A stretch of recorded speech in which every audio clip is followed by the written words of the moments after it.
नमस्कार दोस्तों, मैं BR Chaudhary, assistant professor in history, government PG college Suratgarh. हम पढ़ रहे थे NCERT सार संग्रह कक्षा 6 से 12 और इसी सीरीज़ में आज हम नेक्स्ट पढ़ेंगे NCERT 7th का एक पूरा चैप्टर है वन और वन्यजीव। देखो दोस्तों, ये वो चैप्टर है जहाँ से प्री में भी सवाल आते हैं, मेंस में भी सवाल आते हैं और भूगोल का कोई भी सवाल यदि बनेगा ज्योग्राफी से तो इस टॉपिक को छोड़ नहीं सकते। इसलिए टॉपिक बहुत इंपॉर्टेंट है, कंसेप्चुअल है। इस टॉपिक की जड़ें पीछे हमने ग्लोब वगैरह पढ़ा था, वहाँ भी आपने जो चीज़ें समझी वो चीज़ यहाँ काम आएगी। इसके अलावा स्पेशली रीट और PSI की यदि हम बात करें तो वहाँ भी ये टॉपिक दे रखा है, उसको थोड़ा ध्यान से समझना है। तो आइए देखते हैं वन और वन्यजीव। देखिए, वन और वन्य जीव समझने से पहले इस चैप्टर में बेसिकली पूरी दुनिया के जो वन है उनका वर्गीकरण है, ठीक है। तो इसलिए सबसे पहले हम लोगों को देखने पड़ेगा विश्व का मानचित्र। तो देखो, वो वर्ल्ड को मैप है, ए बे 3 रेखा, भूमध्य रेखा या विषुवत रेखा है 0 डिग्री अक्षांश, ऊपर 23.5 डिग्री उत्तरी अक्षांश जखन आप बोला कर्क रेखा, नीचाली 23.5 डिग्री दक्षिणी अक्षांश जखन बोला मकर रेखा। तो ये तीनों रेखा अफ्रीका महाद्वीप के अंदर उगे जावे। ऊपरली कर्क रेखा भारत के बीचों बीच से होकर जा रही है और निचली जी है मकर रेखा ऑस्ट्रेलिया से होकर जा रही है। दूसरी बात, विषुवत रेखा और निचाली मकर रेखा दक्षिणी अमेरिका महाद्वीप गमाकर गुजरे और ब्राजील गमाकर गुजरे। महाद्वीप को सारण बड़ो देश ब्राजील है। और यदि आप बात करें महाद्वीपांगे तो ये उत्तरी अमेरिका और नीचे दक्षिण अमेरिका। आपने अठे यूरोप है, ये एशिया, दोनों ने मिला दिया तो यूरेशिया, अफ्रीका है ना। ए ध्रुव, उत्तरी ध्रुव जेकन आर्कटिक महासागर आप बोले और दक्षिणी ध्रुव जेकन आप अंटार्कटिका महाद्वीप। तो वो वर्ल्ड को मानचित्र है और ये वर्ल्ड का मानचित्र में देखांगा कि दुनिया में जगह वन है बांगो कट्ठा कट्ठा वितरण है, के टाइप का जंगल है और के टाइप का आपने सवाल बन सके। तो आओ वन और वन्य जीव। देखो, पहलो तो सवाल वही बने वन, मेंस में पूछ लेते हैं वन 20 शब्दा में लिखना हुआ है 2 लाइन में। तो वन को मतलब हो गयो वृक्ष और झाड़ियों का समूह जो विस्तृत भूभाग पर फैला रहता है, वन कहलाता है। वृक्ष और झाड़ियां बड़े भूभाग पर फैलेडी रहे बिना वन बोला। वना का प्रकार पूरी दुनिया के अंदर के टाइप का वन है तो 7 टाइप का वन आप अठे बात करांगा, है ना, वर्गीकरण करेडो है। तो सारों पहला आप बात करेंगे सदाबहार वन। देखो, यहाँ से भी सवाल पूछे सदाबहार, है ना। सदाबहार वन को मतलब हो गया 2 वर्ड है, सदा और बहार। सदाबहार मतलब सदा हरे भरे रहने वाले वनों को सदाबहार वन कहेंगे। अब सिंपल सी बात है, जको वन सदा हरा भरा रहे से कहना मतलब बड़े वर्षा ज्यादा हो सी तो ज्यादा वर्षा हो सी बड़े सदाबहार वन है। तो बहुत ईजी है सदाबहार वन। 2 टाइप के उष्ण कटिबंधीय सदाबहार वन और शीतोष्ण कटिबंधीय सदाबहार वन। एक तो उष्ण कटिबंधीय है तो सदाबहार, एक तो उष्ण कटिबंधीय, एक शीतोष्ण कटिबंधीय। अब वर्ल्ड का मानचित्र में मतलब बताओ, वो जो बेल्ट है वो उष्ण कटिबंधीय है क्योंकि सूर्य हमेशा बिल्कुल भूमध्य रेखा के आसपास चमका, तो वो तो उष्ण कटिबंधीय क्या हो गया सदाबहार। और शीतोष्ण कटिबंधीय अठे और अठे हो जाए। तो पहला मेनली उष्ण कटिबंधीय सदाबहार बहुत सिंपल है भाई। उष्ण कटिबंधीय सदाबहार को मतलब है विषुवत रेखा के आसपास 10 डिग्री इन्हें और 10 डिग्री इन्हें। ई बेल्ट के अंदर पूरी दुनिया के अंदर जगह वन है, वन बोला विषुवत रेखे है ना, वन क्षेत्र या उष्ण कटिबंधीय सदाबहार। भाई सिंपल सी बात है, समुद्र में तो जंगल हुए को नहीं, तो नए तो ठहवे नए ठहवे 2 ही महाद्वीप है, अफ्रीका महाद्वीप और दक्षिण अमेरिका। जक्का मा करके जावे भूमध्य रेखा जावे तो भूमध्य रेखा के आसपास अफ्रीका में आप देखियो अटे कांगो या जायरे नदी, कांगो या जायरे देश। तो ई बेल्ट के अंदर घने जंगल है ना। ये विषुवत रेखीय उष्ण कटिबंधीय सदाबहार क्योंकि सूरज सीधो चमके, तापमान ज्यादा है, आर्द्रता ज्यादा है, वर्षा ज्यादा है, तो उष्ण कटिबंधीय सदाबहार अठे जी। और इली साइड में आज की रेखा है जी दक्षिण अमेरिका के ब्राजील देश में आकर अमेजन घाटी ई बेल्ट में अमेजन का जंगल है, ब्राजील का जंगल है, इन्हें कांगो का जंगल है। ए जंगल बड़ा है, इन वास्तान बोला आप अमेजन घाटी के जंगल है, ब्राजील का जंगल है, दक्षिण अमेरिका का इन बोला आप विश्व के फेफड़े। ये सबसे बड़े है ना विषुवत रेखीय वन क्षेत्र है। ये दूसरा सबसे बड़ा विषुवत रेखीय वन क्षेत्र है अफ्रीका में कांगो जायरे, क्योंकि ये गर्म प्रदेश में पड़े भाई, धरती के बीचों बीच है तो उष्ण कटिबंधीय हो जाएगा।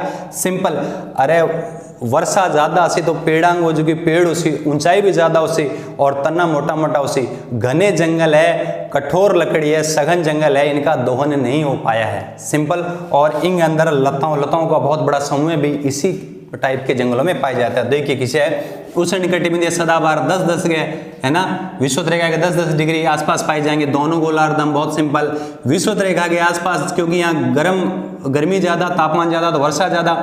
दक्षिणी अमेरिका में देखो ब्राजील जगह अमेजन घाटी के अंदर विश्व का फेफड़ा बोला है, और कांगो या जाहिर अफ्रीका में तने बता दिया आंग अंदर अमेजन घाटी में जंगलन बोले सेल्वा, और एनाकोंडा जो विश्व का सबसे बड़ा सर्प है इन्हीं जंगलों में पाया जाता है। और यहाँ वृक्ष कौन से देखिए, अबनुस, महोगनी, रोजवुड, और ये वन सघन होते हैं, और लकड़ी क्या होती है, कठोर होती है, इनका दोहन ज्यादा नहीं हो पाया। बहुत सिंपल है, दुनिया का सारा सघन वन ई बेल्ट में विश्व रेखीय वन। नेक्स्ट यदि बात करा है तो सदाबहारी, लेकिन है घटे शीतोष्ण कटिबंधीय, शीत और उष्ण वाले बेल्ट में पाए जाएंगे, इधर और इधर, मतलब इधर और इधर। तो शीतोष्ण कटिबंधीय सदाबहार कौन से हैं, देखिए ये मध्य अक्षांशों में पाए जाएंगे, बहुत सिंपल। दूसरा, ये महाद्वीपों के पूर्वी तट पर होंगे, जैसे दक्षिणी पूर्वी अमेरिका है ना, दक्षिणी पूर्वी ब्राजील, दक्षिणी पूर्वी अमेरिका है ना, और दक्षिणी पूर्वी ब्राजील। इसके अलावा दक्षिणी चीन महाद्वीपों के पश्चिम तट पर पाए जाएंगे ना, है ना, सॉरी पूर्वी तट पर, महाद्वीपों के पूर्वी तट पर तो यहाँ पाए जाएंगे, यहाँ पाए जाएंगे, उधर पाए जाएंगे। इनमें कौन कौन से, बांस है, चीड़ है, यूकलिप्टिस है। बहुत सिंपल है, उष्णकटिबंधीय सदाबहार में एक ही वर्ड याद रखो, महाद्वीपों के पूर्वी तट पर पाए जाते हैं, सिंपल। नेक्स्ट दूसरा हो जाएगा पर्णपाती या पतझड़। देखो नाम ही पता चला है, पर्णपाती या पतझड़, पत्ते झाड़ने वाले वन, पर्णपाती या पतझड़, पत्ते झाड़ने वाले। एक ऐसे विशेष मौसम में 6 से 8 वीक सप्ताह के लिए वृक्ष अपने पत्ते झाड़ देते हैं, क्योंकि पानी की कमी हो जाती है, तो वाष्पोत्सर्जन कम हो इसलिए पत्ते गिरा देते हैं, इसलिए पतझड़ या पर्णपाती। ये भी दो टाइप के हैं, वही सेम, एक तो उष्ण कटिबंधीय वाले बेल्ट में उष्ण कटिबंधीय, और दूसरा कौन सा हो जाएगा, शीतोष्ण कटिबंधीय। तो एक्स देखो, उष्ण कटिबंधीय में दक्षिणी और दक्षिणी पूर्वी एशिया, देखिए दक्षिणी ये एशिया है, दक्षिणी और दक्षिणी पूर्वी एशिया इस वाले बेल्ट में। इसके अलावा दक्षिणी चीन में पाए जाएंगे, पश्चिमी द्वीप समूह, उत्तरी ऑस्ट्रेलिया और पूर्वी अफ्रीका और ब्राजील का तटीय बेल्ट। यहाँ पतझड़ वन है, जो उष्ण कटिबंधीय टाइप के पतझड़ वन पाए जाएंगे। यहाँ कौन से वृक्ष होंगे, नीम, शीशम, महुआ, जामुन, साल और सागवान। अब दूसरा है शीतोष्ण, है तो पतझड़ी लेकिन है शीतोष्ण, तो वो कौन से, देखिए उच्च अक्षांशों में कहा, न्यूजीलैंड, चिली, उत्तरी पूर्वी अमेरिका, पश्चिम यूरोप के तट पर। देखो ये न्यूजीलैंड ऑस्ट्रेलिया के नीचे न्यूजीलैंड, चिली हो गया, न्यूजीलैंड के साथ देखो चिली हो गया, उत्तरी पूर्वी है ना, ये वाला उत्तरी पूर्वी हो गया अमेरिका, पश्चिमी यूरोप का तट है ना, पश्चिम यूरोप का ओ जो तट है ना, बी बेल्ट में। नेक्स्ट यदि बात करें भूमध्य सागरीय वन, देखिए भूमध्य सागर ओ यूरोप है और अफ्रीका है, बीच के अंदर ओ जो पानी है, और ये पानी के अंदर इटली लटकेड है ओ, तो ओ जो पानी भी बोला है भूमध्य सागर, तो इन नाम पर है भूमध्य सागरीय क्या हो जाएंगे, वन। देखो इनमें खास बात है कि रसदार फलांगी कृषि ज्यादा है, तो इन्हें कहते हैं फलोद्यान, दुनिया का फलोद्यान। यहाँ फलों की कृषि होती है, वो रसदार फल होते हैं। देखो ये कहाँ है, ये देखिए महाद्वीपों के पश्चिमी और दक्षिणी पश्चिमी किनारों पर है, महाद्वीपों के पश्चिम और दक्षिणी पश्चिम किनारों पर है। विशेष तौर से 30-40 जो लैटिट्यूड है, अक्षांश है, दोनों गोलार्धों में। इतना याद रखो, भूमध्य 30-40 जो अक्षांश दोनों गोलार्धों में, ये पश्चिमी एशिया, उत्तरी अफ्रीका, दक्षिणी यूरोप। मतलब बहुत सिंपल है, नीचे वाले भूमध्य रेखा के आसपास हो, सॉरी भूमध्य सागर के आसपास हो जाएंगे। देखिए क्या देगा, पश्चिम एशिया, ये वाला एशिया है तो इस साइड वाले में हो जाएगा। पश्चिम एशिया के साथ भी यदि बात करें उत्तरी अफ्रीका, ये अफ्रीका इसके, ये वाला बेल्ट इसके पास। इसके अलावा क्या हो जाएगा, दक्षिण यूरोप, यूरोप का। तो भूमध्य सागर के आसपास वाला जो बेल्ट है, ये वाला जो बेल्ट है, इसमें आपका क्या हो जाएगा, इस टाइप के हो जाएंगे। तो अपन कह सकते हैं कि यहाँ जो है, देखिए यहाँ रसदार फल होते हैं, कौन से, अंजीर, नींबू, संतरा और जैतून। सिंपल है। नेक्स्ट यदि यहाँ पर बात करना, दे भी रेखा ना भूमध्य रेखा, सॉरी भूमध्य सागर के किनारे, तो भूमध्य सागर में तो याद रखिए रसदार फल है 30-40 दोनों अक्षांशों में भूमध्य सागर के आसपास। नेक्स्ट यदि बात करें कोणधारी या शंकुधारी वन, देखिए कोणधारी या शंकुधारी वन वह वन है जहाँ की पत्ती नुकीली वे इन टाइप की वे, कारण क्योंकि बर्फीले इलाकों में ये वन पाए जाते हैं, बर्फबारी वे, तो बर्फ पेड़ के पत्ते पर रुके ने नीचे टपक जाए वास्ते नुकीली पत्ती वे, ताकि इस टाइप के होते हैं, ताकि है ना, इसलिए उनको बोल दिया कोणधारी। इनकी पत्तियां कोण के टाइप में होती है, शंकुधारी, शंकु के आकार की होती है, तो ये देखिए कहाँ कहाँ पाए जाते हैं, ये उत्तरी गोलार्ध में 50 से 70 जो डिग्री है उत्तरी अक्षांश में पाए जाते हैं। सर ये दक्षिणी गोलार्ध में पाए जाते हैं क्या? अरे कोणधारी शंकुधारी दक्षिणी गोलार्ध में नहीं पाए जाते भैया, दक्षिणी गोलार्ध में लैंड है ही नहीं ना, 50 से 70 के बीच में लैंड नहीं है तो कहाँ पाए जाएंगे, यानी इसलिए केवल उत्तरी गोलार्ध में ही है ना। ये सदाबहार होते हैं, हरे भरे रहते हैं। ये क्या उत्तरी अमेरिका, भाई 50 से 70 होगा तो कहाँ होगा? उत्तरी अमेरिका में होगा। और इस वाले बेल्ट में होगा। भाई उत्तरी अमेरिका की बात करें तो ये जो कनाडा देश है यहाँ होगा। कनाडा में इनको क्या बोलते हैं? केगा बोलते हैं। ये आपका रशिया हो गया, रशिया में ये सर्वाधिक है। तो इस वाले बेल्ट में कनाडा, रशिया, इस वाले बेल्ट में पाए जाते हैं शंकुधारी या कोणधारी। तो उत्तरी अमेरिका हो गया। इसके अलावा यूरेशिया, भाई यूरोप और एशिया यही यार 50 से 70 वाले, बाकी ये आ ही नहीं रहे तो कहाँ से होंगे? सिंपल है ना। सर्वाधिक कहाँ है? रूस में है। कनाडा में इनको क्या बोलते हैं? केगा। ठंडी और बर्फबारी होने के कारण पत्तियां इनकी क्या होती है? नुकीली, तभी तो शंकुधारी या कोणधारी कहते हैं। लकड़ी क्या होती है इनकी? मुलायम होती है। वृक्ष कौन से? देवदार, चीड़, पाइन पर, और यहाँ अधिकांश कागज की लुप्ति बढ़ाई जाती है। तो बहुत सिंपल है। नेक्स्ट, घास के स्थल। देखिए यहाँ से रीट में या हर एग्जाम में यहाँ से सवाल बनते हैं कि घास के जो वन है या घास जो स्थल है वो दो टाइप के। एक तो उष्ण कटिबंधीय घास, इस वाले बेल्ट में कर्क और मकर रेखा के बीच बीच यहाँ उष्ण कटिबंधीय घास के मैदान है। एक शीतोष्ण कटिबंधीय घास के मैदान भी। उष्ण कटिबंधीय का मतलब हो गया 23.5 के बीच में। तो घास के मैदान है, स्थल है उष्ण कटिबंधीय। भूमध्य रेखा के दोनों ओर, जैसे अफ्रीका में यहाँ स्वाना, अफ्रीका में यहाँ उत्तरी अफ्रीका में स्वाना हो जाएगा कि नहीं हो जाएगा? तो अफ्रीका में स्वाना। ब्राजील में क्या हो जाएगा? कंपोस हो जाएगा। भैया ब्राजील उष्ण कटिबंधीय पड़ रहा है, ब्राजील में क्या हो जाएगा? कंपोस। और वेनेजुएला, ये जो देश है वो है वेनेजुएला। वेनेजुएला, देखो पकड़ो, वेनेजुएला, ला को बोलेंगे लानोज। उष्ण कटिबंध में तो तीन ही है, स्वाना अफ्रीका, कंपोस ब्राजील और वेनेजुएला लानोज। ये घासें लंबी होती है, 2 से 4 मीटर होती है, लंबी होती है घासें। दूसरे शीतोष्ण कटिबंधीय घास के स्थल, ये 23 के इधर, इस साइड भी इधर, इस साइड भी इधर। ये घासें ज्यादा लंबी नहीं होती, छोटी होती है लेकिन पौष्टिक होती है। तो याद रखिए शीतोष्ण कटिबंधीय ये मध्य अक्षांशों में, जैसे महाद्वीपों के भीतरी भागों में पाई जाती है। जैसे यूरेशिया में स्टेपीज, अरे ये वाला जो बेल्ट है यहाँ स्टेपीज टाइप के घास पाई जाती है, यूरेशिया। ये स्टेपीज। अर्जेंटीना, ये नीचे आ गया ना, अर्जेंटीना में ये पंपास। देखिए ब्राजील में कंपास, ब्राजील में कंपास और अर्जेंटीना में पंपास, है ना। उत्तरी अमेरिका में प्रेरीज, ये देखिए प्रेरीज घास के मैदान है ना, प्रेरीज ये वाला बेल्ट। और अफ्रीका में, दक्षिणी अफ्रीका में क्या बोलेंगे? वेल्ड। यहाँ क्या बोलेंगे? वेल्ड। और ऑस्ट्रेलिया में क्या बोलेंगे? डाउन्स बोलेंगे। तो ये जो घास के मैदान है, याद रखना उष्ण में तो 3 ही है, उष्ण घास के मैदान तो 23.5 के बीच में अफ्रीका में स्वाना, ब्राजील में कंपास, वेनेजुएला में लानोज। अब शीतोष्ण में यदि बात करेंगे, शीतोष्ण में इजी है, उत्तरी अमेरिका में प्रेरीज, यूरोप और एशिया में स्टेपीज, याद रह जाएगा। ऑस्ट्रेलिया में क्या हो जाएगा? ऑस्ट्रेलिया में डाउन्स। अफ्रीका में क्या हो जाएगा? साउथ अफ्रीका में वेल्ड हो जाएगा। ठीक। नेक्स्ट बात करेंगे मरुस्थलीय वन।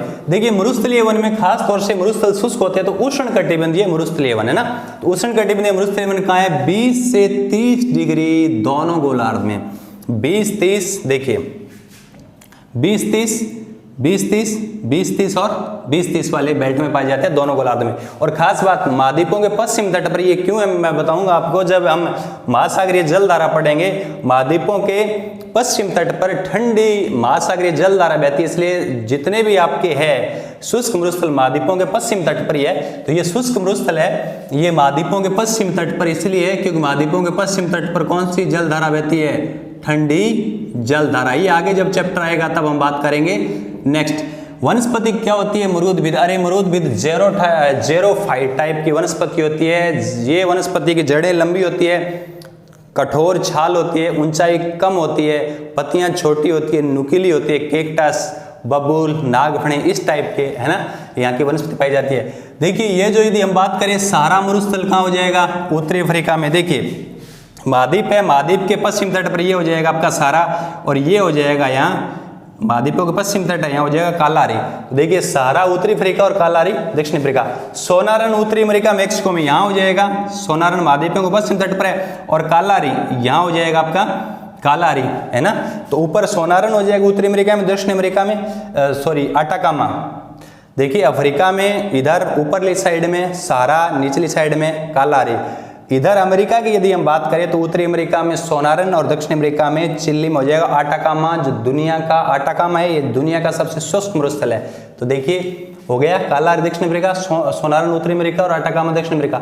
अरब मरुस्थल पश्चिम एशिया, देखिए अरब का मरुस्थल है ये पश्चिम एशिया में हो जाएगा, और थार है वो कहाँ हो जाएगा, भारत और पाकिस्तान में।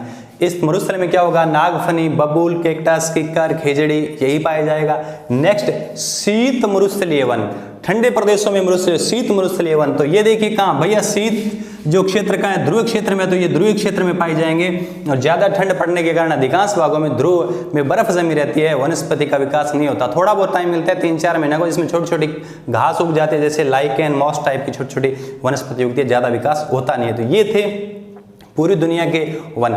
नेक्स्ट यदि हम बात करेंगे पर्यावरण संरक्षण के लिए जो आंदोलन है, वहां से डायरेक्ट सवाल आ जाते हैं। तो सबसे पहले तो खेजड़ले की बात करेंगे। खेजड़ले आंदोलन हमारे राजस्थान में, ये देखिए राजस्थान है ना, इस राजस्थान में मारवाड़ रियासत मतलब जोधपुर का राजा था अभय सिंह के टाइम की बात है, और बात है 1730 की। राजस्थान के जोधपुर मारवाड़ के अभय सिंह जो राजा हुआ था राठौड़ 1730 में, उनके टाइम की घटना है। अभय सिंह ने अपने सैनिकों को खेजड़ली गांव में खेजड़ी के पेड़ काटने के लिए अपने सैनिकों को भेजे थे गिरधारी दास के नेतृत्व में, और वो सैनिक पेड़ काटने लग गया तो बठेगा लोग आया भाई पेड़ काटने विरोध करियो, तो बठे एक महिला ही विष्णु संप्रदाय की अमृता देवी बन नेतृत्व करियो, पेड़ काटने को दिया, पेड़ चिपक गया। तो उन्होंने जो महिला और पुरुष पेड़ों को चिपके थे उनके पेड़ों सहित उनको काट दिया, और इस सिलसिला तब तक चलता रहा जब तक 363 लोगों को नहीं काट दिया जाता। तो 363 लोग शहीद हो गए थे। नेतृत्व किसने किया, अमृता देवी ने। ये घटना कब की है, 1723 जोधपुर की है। अभय सिंह राजा था उसके समय की है। और आज खेजड़ली गांव में उन 363 लोगों की याद में वृक्ष मेला लगता है, दुनिया का एकमात्र वृक्ष मेला। कब लगता है, भाद्र शुक्ला दशमी। अरे सब की लीडरशिप किसने की, अमृता देवी। अमृता देवी क्या थी, बॉस। तो बॉस से क्या हो जाएगा, भाद्र से क्या हो जाएगा, शुक्ला दशमी आ जाएगा।